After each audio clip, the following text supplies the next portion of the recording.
Assalamu alaikum. Welcome to my YouTube channel, Knowledge for Students. Students, today we are starting class number 28, and in today's class we will talk about future continuous tense. So students, class शुरू करने से पहले अगर अभी तक आप लोगों ने मेरे चैनल को सब्सक्राइब नहीं किया तो प्लीज़ सब्सक्राइब के बटन पे क्लिक कर दें। अगर आपको मेरी वीडियोस पसंद आ रही हैं और अगर आप इनसे कुछ सीख रहे हैं तो प्लीज़ लाइक एंड शेयर के बटन पे क्लिक कीजिए। और अगर आपको कोई भी कन्फ्यूजन हो रहा है, कोई मसला हो रहा है या कोई आप मुझसे सवाल पूछना चाह रहे हैं तो प्लीज़ आप लोग कमेंट्स बॉक्स में जाके कमेंट्स कर सकते हैं। तो चलें गाइस, स्टार्ट करते हैं हमारी आज की class. So students, future continuous. Future mean आने वाला वक्त या मुस्तकबिल, continuous mean जारी, यानी कि ऐसे सेंटेंसेस जिनके अंदर आने वाले वक्त में कोई काम जारी होगा वो क्या कहलाएगा? फ्यूचर कंटिन्यूअस टेंस की सेंटेंसेस होंगे। ठीक है, सो इसकी जो डेफिनेशन लिखी है वो मैंने ये लिखी है कि ऐसे जुमले जिनमें आने वाले वक्त में कोई भी काम जारी होगा। ठीक है, यानी कि जिस आने वाले वक्त की हम बात कर रहे हैं उस टाइम पे ये काम हो रहा होगा, ये काम खत्म नहीं हुआ होगा बल्कि ये काम जारी होगा, उस वक्त हो रहा होगा। ठीक है, उर्दू जुमलों में पहचान क्या है इसकी कि उर्दू जुमलों के आखिर में रहा होगा, रही होगी और रहे होंगे वगैरह आता है। ठीक है, जैसे कि मैं कहता हूं कि जी कल इस वक्त आप सो रहे होंगे, हम इस वक्त अपनी क्लास ले रहे होंगे, हम जो है वो फलां काम कर रहे होंगे, आप ये कर रहे होंगे, आप वो कर रहे होंगे, लेकिन ये जो भी बात हो रही होगी ये आने वाले वक्त के लिए बात हो रही होगी। ठीक है, तो अब उसकी स्ट्रक्चर क्या है? सब्जेक्ट प्लस शैल या will plus be plus first form with ING plus object. अच्छा स्टूडेंट्स, यहां पर मैंने आपको एक चीज बताई थी कि हम पास्ट में प्रेजेंट में फर्स्ट फॉर्म यूज करते हैं, पास्ट में सेकंड फॉर्म यूज करते हैं और फ्यूचर में फर्स्ट फॉर्म के साथ विद या शैल लगाते हैं। ठीक है, तो अच्छा, अब जो प्रेजेंट कंटिन्यूअस टेंस हमने पढ़ा था वहां पर हम इज एम यूज कर रहे थे। जैसा कि मैंने आपको बताया था कि ओरिजिनल फॉर्म जो है ये बी वर्ब होता है, लेकिन एज अ हेल्पिंग वर्ब जब हम इसको फर्स्ट फॉर्म में यूज करते हैं तो हम इज एम में कन्वर्ट कर लेते हैं इसको। ठीक है, लेकिन ओरिजिनली ये वर्ब क्या है? Be, right. और इसकी सेकंड फॉर्म होती है वाज एंड वर। तो जैसे कि देखिए पास्ट कंटिन्यूअस को अगर आप देखें तो वहां पर हम वाज और वर ही यूज कर रहे थे। और अब हम फ्यूचर की अगर हम बात करते हैं तो फ्यूचर में शैल और विल लगा रहे हैं, लेकिन शैल और विल के साथ हम इज एम नहीं लगाएंगे बल्कि इसकी ओरिजिनल फॉर्म बी लगाएंगे। ठीक है, तो यानी कि फर्स्ट फॉर्म के साथ विल या शैल का यूज। तो यहां पर देख लें कि फर्स्ट फॉर्म विल और शैल के साथ बी फर्स्ट फॉर्म आ रही है। ठीक है, तो आई होप कि आपको ये बात समझ में आ गई होगी कि यहां पर हमने बी क्यों यूज किया है। ठीक है,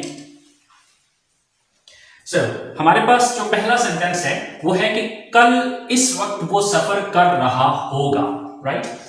अब सब्जेक्ट कौन है यहां पर? वो, ही। देन ही के साथ विल आता है या शैल? विल आता है। ठीक है, he will, then be, he will be. अब वो क्या कर रहा होगा? सफर कर रहा होगा। काम क्या है? वर्ब क्या है? सफर करना। तो सफर करना की इंग्लिश होती है ट्रैवल। तो ट्रैवल के साथ आईएनजी लगाया तो ट्रैवलिंग हो गया। ही विल बी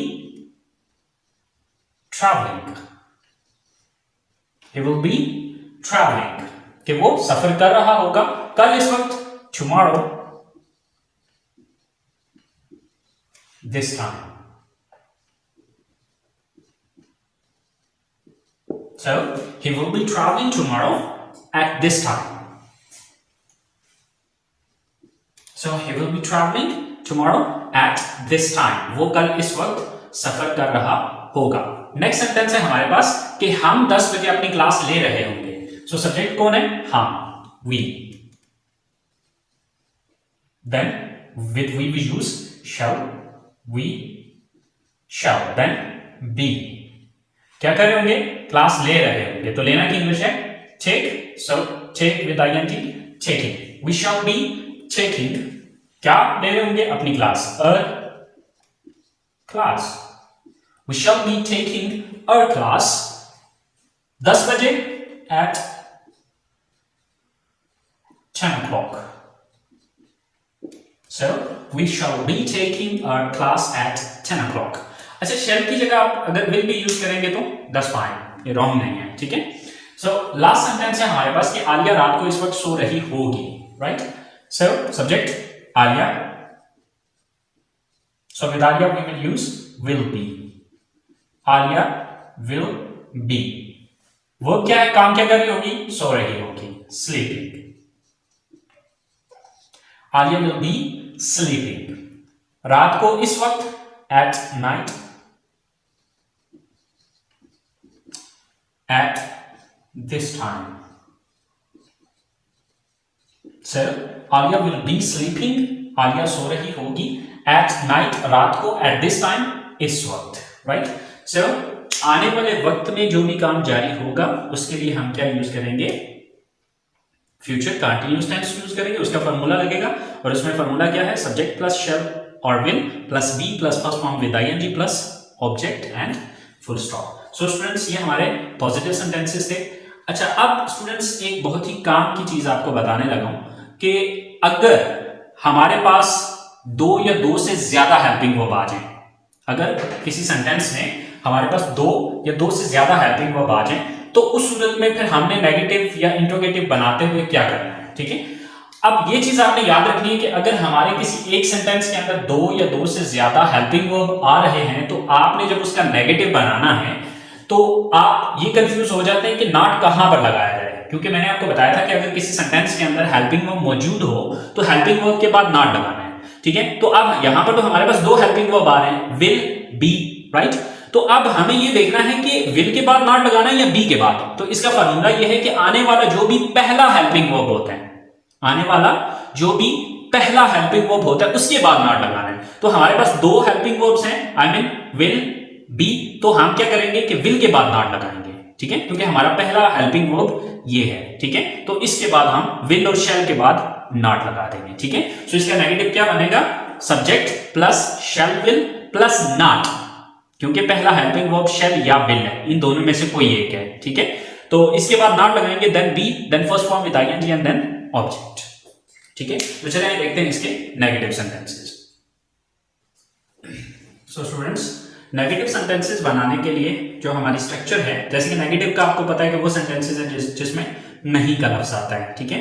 सो सबसे पहला सब्जेक्ट प्लस शैल और विल, इन दोनों में से कोई एक, plus not plus be plus first form with ING plus object and full stop. So हमारे पास सबसे पहला सेंटेंस है कि वो सिनेमा में फिल्म नहीं देख रहा होगा। सो सब्जेक्ट कौन है, वो, यानी कि वो एक लड़का है, so he. So with he we use will, then not, he will not, then be, he will not be, first form with ING. So क्या काम नहीं कर रहे होंगे, देखना वर्ब है यहां पे, so watch. So with I N G it's watching, he will not be watching, क्या नहीं देख रहा होगा, मूवी,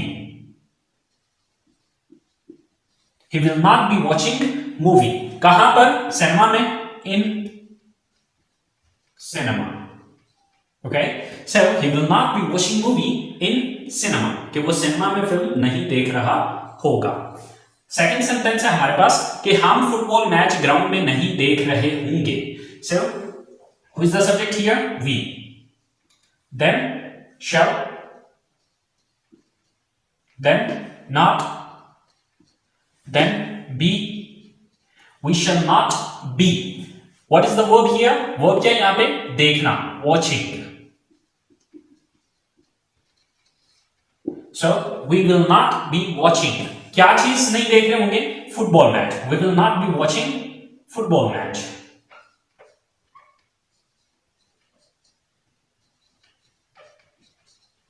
कहां पर, ग्राउंड में, in ground. So we shall not be watching football match in ground, कि हम ग्राउंड में फुटबॉल मैच नहीं देख रहे होंगे। अच्छा लास्ट सेंटेंस है हमारे पास कि आप अपने शागिर्दों की रहनुमाई नहीं कर रहे होंगे। So who is the subject here, you, then will,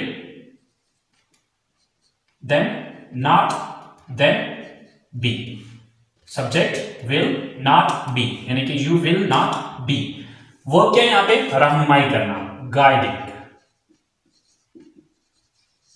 you will not be guiding, you will not be guiding, किसको गाइड नहीं कर रहे होंगे, अपने शागिर्दों को, your students. So you will not be guiding your students, आप अपने शागिर्दों की रहनुमाई नहीं कर रहे होंगे। सो स्टूडेंट्स, ये नेगेटिव सेंटेंसेस बनाने का तरीकाकार है।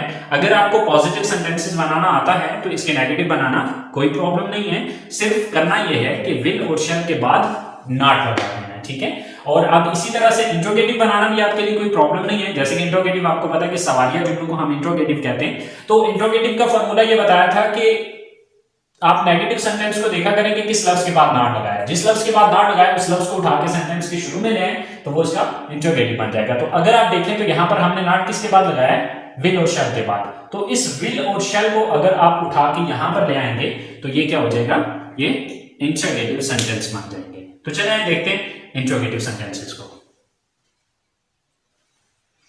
स्टूडेंट्स, इंट्रोगेटिव सेंटेंसेस जैसे कि आपको पता है कि सवालिया जुमलों को इंट्रोगेटिव सेंटेंस कहा जाता है, ठीक है। तो इंट्रोगेटिव सेंटेंसेस के लिए स्ट्रक्चर क्या है, फर्स्ट ऑफ ऑल विल और shall plus subject plus be plus first form with ING plus object and at the end there is a question mark. Okay, so the first sentence is, क्या आप सुबह कुरान पाक की तिलावत कर रहे होंगे। So first of all will, then subject आप, you, will you, then be, will you be, what is the verb here, तिलावत करना। so तिलावत करना की इंग्लिश होती है recite, तो ing लगेगा तो reciting। so will you be reciting, किस चीज की, कुरान पाक की, the holy Quran।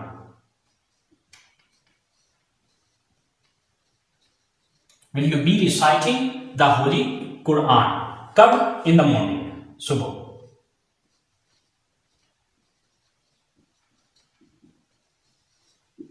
So, will you be reciting the Holy Quran in the morning?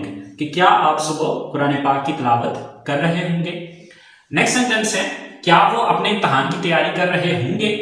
So first of all will और शैल, तो क्योंकि सब्जेक्ट कौन है, वो, यानी कि वो ज्यादा है। सो दे के साथ शैल नहीं आता, विल आता है। सो पहले विल लगेगा, विल, देन सब्जेक्ट वो, तो वो ज्यादा की इंग्लिश क्या होती है, they, will they, then be, will they be. अब वर्ब की फर्स्ट फॉर्म आईएनजी के साथ, तो वर्ब क्या है, इम्तिहान की तैयारी करना। सो तैयारी करना, डूइंग प्रिपरेशन, यानी कि डू का मतलब होता है करना, तो आईएनजी लगाया तो डूइंग हो गया, doing preparation. So, will they be doing preparation? किस चीज की तैयारी, अपने एग्जाम की। There will they be doing preparation of their exam? So, will they be doing preparation of their exam? कि क्या वो अपने इम्तिहान की तैयारी कर रहे होंगे। Okay, the last sentence is, वो कब कंप्यूटर इस्तेमाल कर रही होगी, right? So here, as you know that कब, this is a question word. तो क्वेश्चन वर्ड वाले सेंटेंसेस का आपको मैंने बताया था कि एक इंट्रोगेटिव सेंटेंस, जो सिंपल इंट्रोगेटिव सेंटेंस है, उसके शुरू में आपको एक क्वेश्चन वर्ड लगाना है। तो मतलब कब की इंग्लिश जो है वो सबसे पहले लगेगी, उसके बाद ये सेंटेंस बनेगा। तो कब की इंग्लिश क्या होती है, when, sorry when, then will, then subject, subject कौन है, वो एक लड़की, she, when will she, then be, when will she be, what is the verb, इस्तेमाल करना। अब इस्तेमाल करना के लिए आप यूजिंग भी लगा सकते हैं, ऑपरेटिंग भी लगा सकते हैं, इंडिपेंडेंटली, यूजिंग और ऑपरेटिंग। सर इन दोनों में से कोई एक लगाना है, दोनों नहीं लगा देने, दोनों में से कोई एक लगाना है। सो when will she be using or operating, क्या चीज, the computer। So when will she be using or operating the computer, कि वो कब कंप्यूटर को इस्तेमाल कर रही होगी या कब वो कंप्यूटर यूज कर रही होगी। सो स्टूडेंट्स, ये है हमारे फ्यूचर कंटिन्यूअस टेंस के इंट्रोगेटिव्स। आई होप सो आप लोगों को इसकी समझ आ गई होगी, लेकिन फिर भी अगर आपको कोई कंफ्यूजन होता है तो यार प्लीज़ आप कमेंट्स बॉक्स में जाके कमेंट्स कीजिए, इंशाल्लाह मैं आपको गाइड कर दूंगा। तो आज की क्लास यहीं पे ख़त्म करते हैं। इंशाल्लाह ज़िंदगी रही तो अगली क्लास में आपके साथ मुलाकात होगी। तब तक अपना बहुत सारा ख्याल रखिएगा, दुआओं में याद रखिएगा। अल्लाह हाफ़िज़। हाँ जी, बेरोज़गार हैं, नाकाम हैं, काम नहीं मिला, दिहाड़ी नहीं लगी। अगर आप भी इन सब चीज़ों से परेशान हैं और ऑनलाइन अर्निंग करना चाहते हैं, रियल जेन्युइन ऑथेंटिक सिस्टम पर काम करना चाहते हैं, मेरे दोस्त मैं भी 1 साल पहले बेरोजगार था। मैं भी 500-700 हज़ार कमाया करता था, लेकिन इस सिस्टम पे आने के बाद ज़रूरियात के साथ साथ अपनी ख्वाहिशात को भी पूरा किया। और मेरे दोस्त आज की इनकम की बात करूँ तो 75,000 रुपये मैं कमा चुका हूँ सिर्फ आज के दिन। एक हफ्ते में नहीं, एक मंथ में नहीं, सिर्फ आज के दिन मैं 75,000 रुपये कमा चुका हूँ, पाकिस्तानी रुपीज़ में बात कर रहा हूँ। अगर आप भी इन सारी बातों से परेशान हैं, एक रियल जेन्युइन ऑथेंटिक सिस्टम की तलाश में हैं, अभी दिए गए नंबर पे व्हाट्सएप कीजिए और एक फ्री मीटिंग ज्वाइन कीजिए। अगर समझ आया तो बिस्मिल्लाह, ना समझ आया तो जज़ाक अल्लाह। 2 ही बातें हैं, तीसरी तो कोई बात है नहीं। थैंक यू सो मच, जज़ाक अल्लाह।